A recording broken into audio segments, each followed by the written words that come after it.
बीच हैं all India SC/ST railway employee association के राष्ट्रीय महामंत्री आदरणीय अशोक कुमार जी। आइए हम जानते हैं कि पूरे भारत के अंदर हाहाकार मचा है भारतीय रेल को लेके, जो प्राइवेट किया जा रहा है।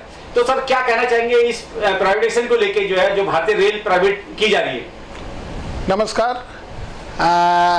जैसा कि आप लोगों को पता है कि पूरी दुनिया और देश एक वैश्विक महामारी कोविड-19 कोरोना वायरस की वजह से बहुत ज़्यादा प्रभावित हुई है और बहुत सारे मतलब जो लोग हैं वो काल के कपाल में जा चुके हैं, मृत्यु की आगोश में आ चुके हैं। और उसी समय एक ऐसा निर्णय भारत सरकार रेल मंत्रालय के द्वारा लिया गया है कि कुछ रेल के अंदर कुछ गाड़ियां जो हैं प्राइवेट प्लेयर्स के द्वारा चलाई जाएंगी। जैसा कि अभी पिछले दिनों में एक निर्णय लिया गया कि 109 रूट पे 151 ट्रेन प्राइवेट प्लेयर्स को आमंत्रित किया है कि आप उन ट्रेनों को चलाएंगे। और साथ में ही एक और भी ये निर्णय हुआ है कि उन ट्रेनों को चलाने वाले जो ड्राइवर और गार्ड होंगे वो रेल के द्वारा प्रोवाइड किए जाएंगे, यानी रेलवे के होंगे वो। तो इस विषय पे मेरा ये कहना है कि जो प्राइवेटाइजेशन किया जा रहा है ट्रेनों को चलाने के लिए, इससे पहले भी रेलवे ने, भारत सरकार ने कुछ ट्रेनें प्राइवेट की थी, जैसे कि तेजस जो गाड़ी है वो टोटली IRCTC के द्वारा चलाई जा रही थी। उसमें जितने भी लोग थे वो प्राइवेट प्लेयर्स के द्वारा अपॉइंट किए गए थे और गार्ड और ड्राइवर जो थे वो रेल के थे। मेरा ये कहने का मतलब है कि जो मुनाफे की बात है, जहां तक जो ट्रेनों को प्राइवेट द्वारा चलाया जा रहा है, तो सबसे पहले मेरा ये कहने का मतलब है कि अगर रेल घाटे में चल रही है तो जो प्राइवेट प्लेयर्स है उस घाटे की ट्रेन को खरीद क्यों रहा है या चलाने का प्रयास क्यों कर रहा है? और अगर रेलवे मुनाफा में चल रही है तो रेलवे उसको बेच क्यों रही है? सबसे बड़ी बात तो मैं ये कहना चाहूँगा। दूसरा मेरा कहने का मतलब ये है कि जो प्राइवेट प्लेयर्स के द्वारा जो ट्रेनें चलाई जाएंगी, ट्रैक जो है वो सरकारी होगा, रेल के द्वारा जो बिछाया गया ट्रैक है, और वो लगभग 67,415 पूरे इंडियन रेलवे में जो ट्रैक की जो किलोमीटर्स है वो 67,415 किलोमीटर्स है। उस 67,415 किलोमीटर पर ही प्राइवेट प्लेयर्स के द्वारा ट्रेन चलाई जाएगी। और उनका कहना यह है कि वो जो ट्रेनें होंगी वो 16 डिब्बे की ट्रेन होगी और 160 किलोमीटर की रफ्तार से वो ट्रेन चलेगी। दूसरा उन्होंने जो प्रपोजल दिया है वो ये दिया है कि जो ट्रेन है वो गंतव्य स्थान पर अपने समय से पहुंचेगी।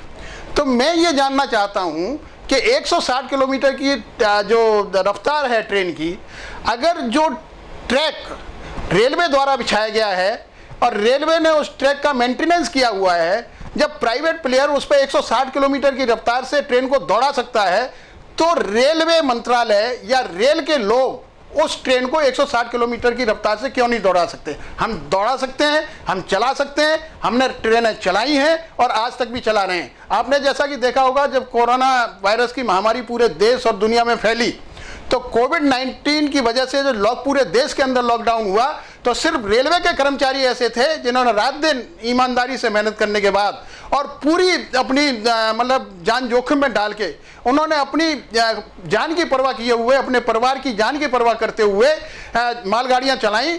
और मालगाड़ियां चलाने के बाद में एक स्थान से दूसरे स्थान पर खाद्यान्न सामग्री पहुंचाया और जो नेसेसरी जो वस्तुएं थी वो भी पहुंचाने का काम किया। जो लोग लॉकडाउन में अपने घरों में बैठे हुए हैं उन तक जो है खाद्यान्न सामग्री पहुंच पाए। ये हमारे रेल के ड्राइवर, गार्ड्स और जो मेंटेनेंस करने वाले हमारे CNW के स्टाफ हैं, जो टेक्नीशियन स्टाफ हैं, उन्होंने भी ट्रेन को मेंटेन करके समय पर ट्रेन चलाने का काम किया और समय से उन गंतव्य स्थानों पर पहुंचाने का काम किया। साथ में ही जो बीच में आपने देखा होगा कि जो प्रवासी मजदूर पूरे देश में सड़कों पर उतर आए थे, इधर उधर भागने की कोशिश कर रहे थे, अपने अपने घरों की जाने की कोशिश कर रहे थे, उस समय भी रेल के जो कर्मचारी हैं पूरी ताकत के साथ वो आए और उन्होंने गाड़ियां चलाई, पैसेंजर ट्रेन चलाई और जो प्रवासी मजदूर था उनको उनके गंतव्य स्थान पर पहुंचाया, उनके गांव में पहुंचाया, उनके घर पर पहुंचाने का काम किया और पूरी जान जोखिम में डाल करके हम लोगों ने ये चलाने का काम किया है। सर, अगर मुद्दे की बात की जाए, उस पर बात करते हैं, जिस तरीके से भारतीय रेल को प्राइवेटाइजेशन किया जा रहा है, इससे क्या फायदे हैं, क्या नुकसान है, इस विषय में हम जानकारी चाहेंगे। देखिए, सबसे बड़ी बात तो है, सरकार का तर्क यह है कि ट्रेन मेक इन इंडिया के तर्ज पर बनाई जाएंगी। जी। तो मेरा कहने का मतलब ये है कि जब मेक इन इंडिया की तर्ज पर प्राइवेट प्लेयर्स ट्रेन बनाएगा तो क्यों नहीं सरकार मेक इन इंडिया की तर्ज पर ट्रेन बनाने जा रही है। दूसरा, ये भी उनका कहना है कि समय से हम पैसेंजर्स को पहुंचाएंगे और विश्व स्तरीय सुविधा उनको उपलब्ध कराएंगे। आज मैं ये जानना चाहता हूं कि जो रेलवे जो चलाई जा रही है वो एक तरह से सोशल वेलफेयर के लिए चलाई जा रही है। हम आम आदमी, जो गरीब आदमी है, जो बेचारा मतलब रोडवेज का किराया, जो टैक्सी का किराया, जो रोड पर चलने वाले व्हीकल का किराया वहन नहीं कर सकता, वो ट्रेन से सफ़र करते हैं। आज भी हम लोग जो हैं, पानीपत से दिल्ली का किराया हमारा 10 रुपये है। दिल्ली से गाजियाबाद का किराया लगभग 10 या 12 रुपए है रेल का किराया। दिल्ली से बल्लभगढ़ का किराया 10 या 12 रुपए है। लेकिन अगर वही पैसेंजर अगर रोडवेज से आता है तो 45 से 50 रुपए उसको देना पड़ता है। तो ये क्या गारंटी है जो प्राइवेट प्लेयर्स जो चलाएंगे वो जो मुनाफे वाले रूट हैं, जो जहां पर मुनाफा कमाया जा सकता है, उस रूट पे वो ट्रेन चलाया जाएगा। और जब वो ट्रेन प्राइवेट प्लेयर्स द्वारा चलाई जाएगी तो उनका अपने द्वारा निर्धारित किराया होगा, अपने द्वारा निर्धारित रूट होंगे, अपने निर्धारित द्वारा वो अपने जो स्टॉपेज होंगे वो अपने द्वारा होंगे। और जो 160 किलोमीटर प्रति घंटा की रफ्तार की बात की जा रही है, तो ये क्या गारंटी है कि जो प्राइवेट प्लेयर्स की ट्रेन है उनको थ्रो सिग्नल दिया जाएगा और जो रेल के द्वारा चलाई जा रही ट्रेन है उनको बाहर स्टेशन पर खड़ा कर दिया जाएगा। लेट हो जाए, कुछ भी हो जाए, उनको रोक दिया जाएगा और इन ट्रेनों को निकाल दिया जाएगा। जैसे कि आपने देखा होगा तेजस जब चलाई गई थी तो उसमें यह शर्त रखी गई थी, अगर ट्रेन लेट हो गई या ट्रेन में समय ज़्यादा लगा तो उनको पैसा रिफंड किया जाएगा, उनको पैसा वापस किया जाएगा। ये एक प्रपोजल दिया गया था। और अब भी ऐसा ही होगा कि जो प्राइवेट प्लेयर्स द्वारा ट्रेन चलाई जाएंगी उनको थ्रो सिग्नल दिया जाएगा, जो रेल के द्वारा ट्रेन चलाई जाएंगी उनको बाहर स्टेशन पर खड़ा कर दिया जाएगा। जब तक वो प्राइवेट प्लेयर्स की ट्रेन नहीं निकल जाएंगी तो नेचुरली वो सही समय पर पहुंच जाएंगी। तो क्यों नहीं रेलवे अगर इस तरीके की विश्व स्तरीय सुविधा प्रदान करना चाह रही है तो वो स्वयं अपनी तरफ से प्रदान कर। और सबसे बड़ा जो नुकसान होगा इसमें, सबसे बड़ा नुकसान ये होना है कि जो निजीकरण होगा ट्रेनों का, तो निजीकरण के द्वारा ठेकेदार के द्वारा भर्ती की जाएगी और कम लोगों से ज़्यादा काम लिया जाएगा।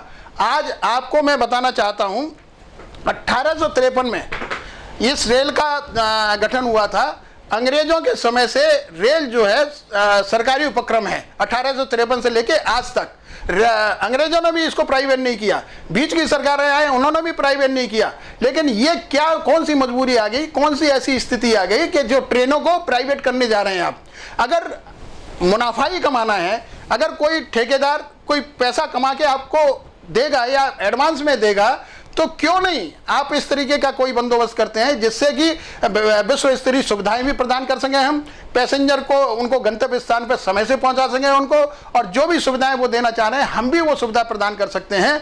और अगर ये प्राइवेट हो जाती हैं तो जो सरकारी नौकरियां हैं, जो सरकार के द्वारा जो रोजगार प्रदान किया जाता है, रेलवे एक ऐसा उपक्रम है, दुनिया का सबसे 8वां ऐसा उपक्रम है जो सबसे ज़्यादा रोजगार पैदा करता है, सबसे ज़्यादा रोजगार देता है। 1974 में जब हड़ताल हुई थी जॉर्ज फर्नांडीज के नेतृत्व में, तब भी ऐसी स्थितियाँ आई थी और उसमें ये निर्णय लिए, उसमें ये डिस्पैरिटी आई थी कि जो रेल के लोग काम करने वाले हैं उनको तनख्वाह कम मिलती थी, जो PSUs में और दूसरे संगठनों में काम करने वाले लोग थे उनको तनख्वाह ज़्यादा मिलती थी। उस समय 1974 में जब हड़ताल हुई थी तो 17 लाख रेल के कर्मचारी थे, आज घट करके 13 लाख रेल के कर्मचारी रह गए।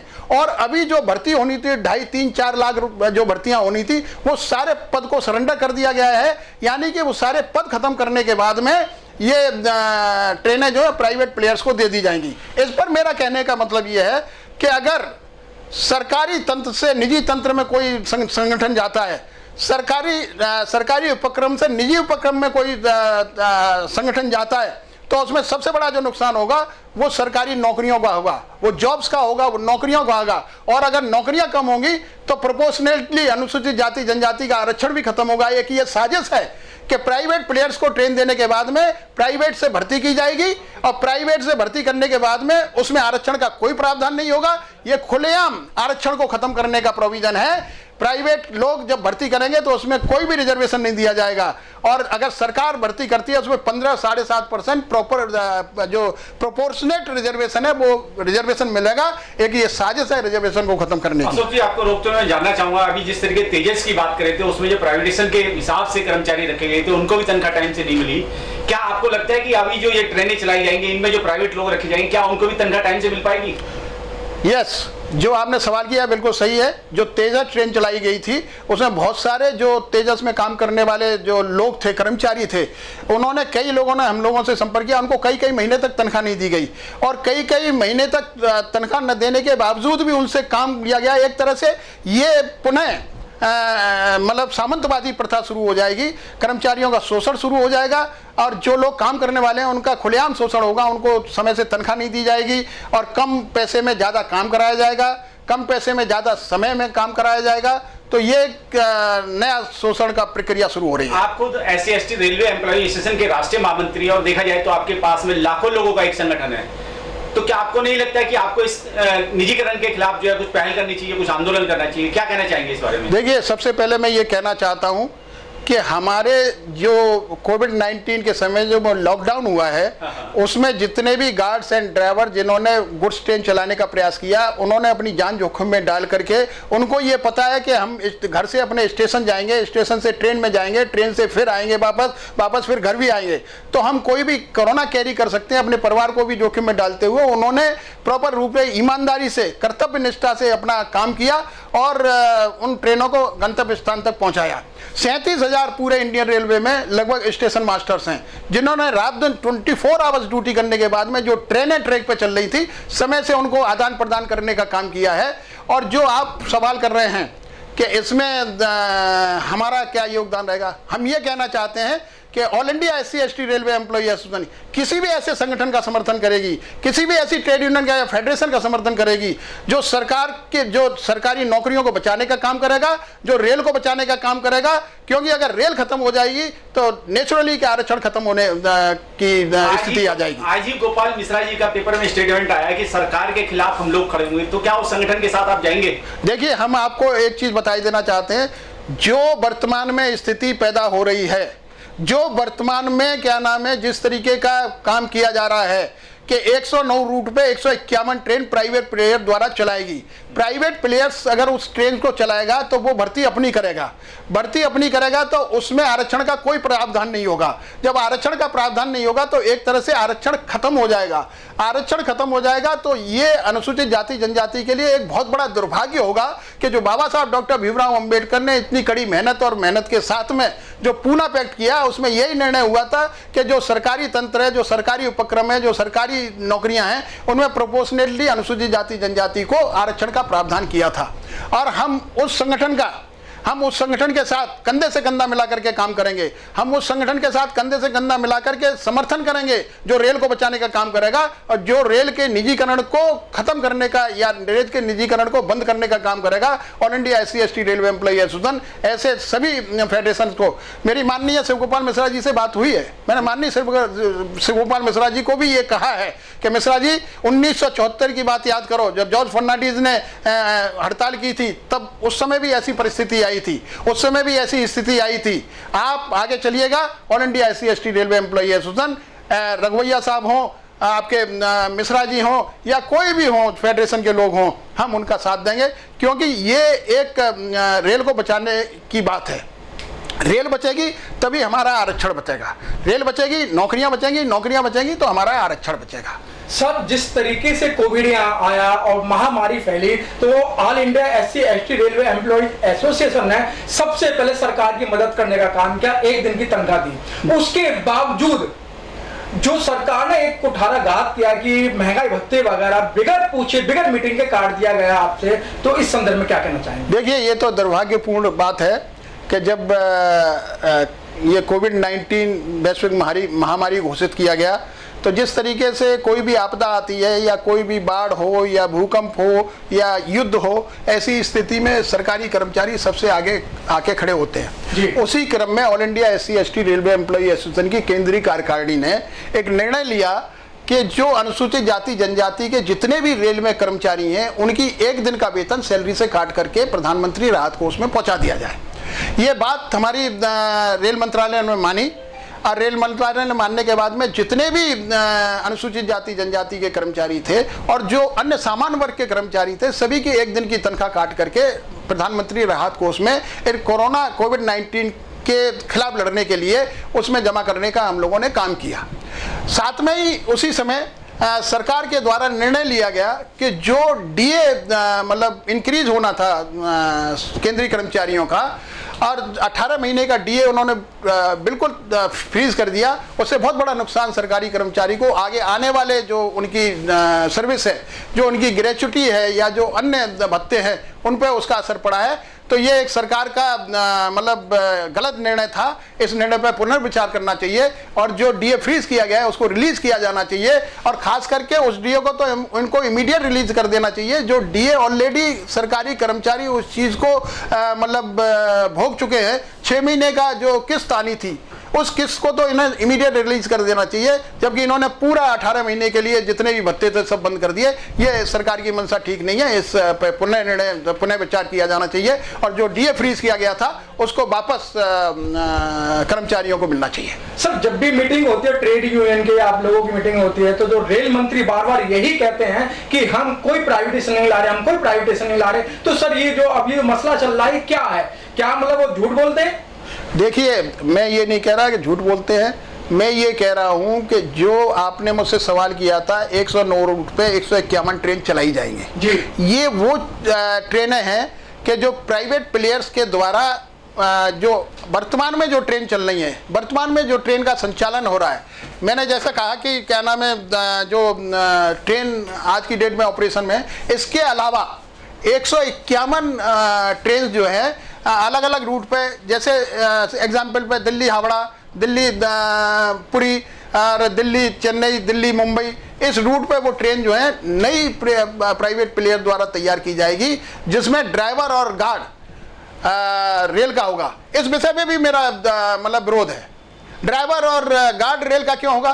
ट्रैक जब रेलवे की होगी, ड्राइवर गार्ड रेलवे का होगा और ट्रेन का रेक जो होगा ट्रेन प्राइवेट प्लेयर्स के द्वारा चलाई जाएगी। अगर जरा सी भी कोई गलती होती है, कोई एक्सीडेंट होता है, कोई असुविधा किसी पैसेंजर्स को होती है या ओवर शूटिंग होती है, कुछ भी होती है, तो यह जिम्मेदारी ड्राइवर और गार्ड की होगी, क्योंकि वो रेल का कर्मचारी है। उसके खिलाफ DNDR बनता है, उसके खिलाफ एक्शन बनता है, लेकिन प्राइवेट कर्मचारी के खिलाफ कोई एक्शन नहीं बनता। ये एक साजिश है कि ड्राइवर और गार्ड, अगर ऐसी स्थिति में कोई एक्सीडेंटल केस होता है तो उसके मुआवजे की राशि के लिए किससे कहां अपील की जाएगी? क्या ये लगता नहीं कि लोगों को छलावा है? देखिए, मैं वही कह रहा हूं, जब गार्ड और ड्राइवर के द्वारा, रेल के गार्ड और ड्राइवर के द्वारा ट्रेन चलाई जाएगी, अगर कोई एक्सीडेंट होता है, वैसे तो गलती बहुत कम गलतियां होती हैं हमारे रेलवे कर्मचारियों से, किसी और वजह से अगर हो गया, लेकिन अगर कोई इस तरीके की दुर्घटना होती है, इस तरीके की कोई स्थिति पैदा होती है, तो सबसे पहले अगर कोई एक्शन होगा गार्ड और ड्राइवर के खिलाफ होगा। और जब गार्ड और ड्राइवर के खिलाफ एक्शन होगा तो कोई भी पैसेंजर्स अगर उसको मुआवजा मांगने की बात करेगा तो वो रेलवे से मांगेगा, न कि प्राइवेट प्लेयर से मांगेगा। और प्राइवेट प्लेयर्स की कोई जिम्मेदारी नहीं है, प्राइवेट ठेकेदार की कोई जिम्मेदारी नहीं है कि अगर इस तरीके की कोई स्थिति आए तो वो कोई मुआवजा दे। मुआवजा देगी तो रेलवे ही देगी, और क्योंकि रेलवे की जिम्मेदारी बनती है कि गाड़ी जो चला रहा है वो रेलवे का स्टाफ चला रहा है, कोई उनका स्टाफ नहीं चला रहा। और आखिर में चलते चलते हम चाहेंगे कि आपको देश और दुनिया के लोग देख रहे हैं, खास करके रेलवे के लोग भी देख रहे हैं, और इसके अलावा जो निजीकरण से प्रभावित लोग हैं वो भी आपको देख रहे हैं, क्या संदेश देना चाहेंगे? देखिए, मैं ये संदेश देना चाहूँगा कि वर्तमान की स्थिति बहुत दयनीय स्थिति है। जो आज की डेट में सरकारी नौकरियाँ खत्म हो रही हैं, रेलवे अगर प्राइवेटाइजेशन पर जाती है तो उसमें नौकरियां खत्म होंगी, रोजगार खत्म होंगे, और जो हमारे बेरोजगार युवा बैठे हुए हैं इस उम्मीद के साथ, क्योंकि रेलवे एक बहुत बड़ा संगठन है जो बेरोजगार युवाओं को नौकरी देता है। जो आपने देखा होगा कि जो अभी बहुत सारे जो हमारे ट्रैफिक अप्रेंटिस जो बच्चे थे वो एजिटेशन करते रहे और उस एजिटेशन के जरिए एक रेलवे बोर्ड ने निर्णय लिया कि 20% जो भी रिक्रूटमेंट होगा उनमें 20% एक्ट अप्रेंटिस को नौकरियां दी जाएंगी। लेकिन आज की डेट में सारी नौकरियों को खत्म करने के बाद में उनको सरेंडर कर दिया गया है और खास करके जो नॉन एसेंशियल सर्विसेज हैं, जो मिनिस्ट्रियल स्टाफ की नौकरियां हैं, उनको टोटली खत्म करने का 50% से ज्यादा उनको सरेंडर करने का काम किया है। तो हमारे जो बेरोजगार युवक जो इस उम्मीद में बैठे हुए हैं कि रेलवे में कोई नौकरी निकलेगी, उस किसी को भी रोजगार नहीं मिलेगा। और जो हमारे ट्रैफिक अप्रेंटिस इस उम्मीद में बैठे हुए हैं कि जब नौकरियां निकलेगी 20% हम लोगों को दिया जाएगा, तो वो 20% की भी भर्ती नहीं होगी। तो जब नौकरियां नहीं होंगी, जब क्या नाम है रोजगार नहीं होगा, तो एक बहुत बड़ा बवाल, बहुत बड़ा विरोध मतलब युवा कर्मचारियों, युवा जो साथी हैं हमारे, जो पढ़ लिख करके आज इस उम्मीद में आ रहे हैं कि हम नौकरी मिलेगी हमें रेलवे के अंदर, तो उनको नौकरी मिलने की कोई चांस नहीं है और वो इधर उधर भटकेंगे बेचारे। जब इधर उधर भटकेंगे तो कोई भी किसी भी स्थिति में आने का प्रयास करेगा। तो मेरा अनुरोध ये है कि पूरे देश के लोग जो रेल के अंदर काम करने वाले हैं, जो हमारे युवा साथी हैं, जो मेरी आवाज़ को सुन रहे हैं, वो स्पष्ट रूप से सुन लें कि अब आपको रेलवे में नौकरी मिलने वाली नहीं है। अगर नौकरी मिलेगी तो प्राइवेट प्लेयर से ठेकेदार आपको नौकरी में भर्ती करेगा और जब ठेकेदार नौकरी में भर्ती करेगा, जैसे वर्तमान में हो रहा है कि सफाई का काम टोटली ठेकेदार के पास दिया गया है और उन सफाई कर्मचारियों का शोषण ठेकेदार के द्वारा किया जाता है। एक कर्मचारी को कम तनख्वाह पर काम कराया जाता है, एक जगह काम कराने के बाद में दूसरी जगह भेज दिया जाता है, समय के घंटे उनके बढ़ा दिए गए हैं, उनसे ज़्यादा काम लिया जाता है, कम पैसा दिया जाता है। इसी तरीके से किसी युवा को रोजगार मिल भी जाएगा ठेकेदार के यहाँ, तो वो कम पैसे में ज़्यादा काम लेगा, ज़्यादा घंटे काम कराएगा। तो स्थिति बहुत दयनीय स्थिति बनती जा रही है। तो मैं अनुरोध करूँगा कि दुनिया के देश के जितने भी अनुसूचित जाति जनजाति के लोग हैं, वो मतलब इस बात के लिए तैयार रहें कि अगर कोई आंदोलन होता है, रेल को बचाने का काम किया जाता है, रेल को बचाने के लिए कोई भी संगठन या फेडरेशन अगर निकलता है तो उससे कंधे से कंधा मिला करके काम करेंगे, क्योंकि इसमें अनुसूचित जाति जनजाति का भी बहुत बड़ा नुकसान है। वो नुकसान ये है कि जब सरकारी नौकरियां खत्म हो जाएंगी तो प्रोपोर्शनेटली आरक्षण भी खत्म हो जाएगा और एक साजिश के तहत इस तरीके का काम किया जा रहा है जो all India SC/ST railway employee association इसको सहन नहीं करेगी। इसके लिए अगर जरूरत पड़ी तो इंडिविजुअल कैपेसिटी में भी all India SC/ST railway employee association सक्षम है आरक्षण को बचाने के लिए। आरक्षण को बचाने के लिए हमें किसी भी हद तक जाना पड़ेगा, कोई भी आंदोलन करना पड़ेगा, किसी भी तरीके से हमें अगर आरक्षण को बचाना पड़ेगा तो हम करेंगे। ठीक है, बहुत बहुत धन्यवाद।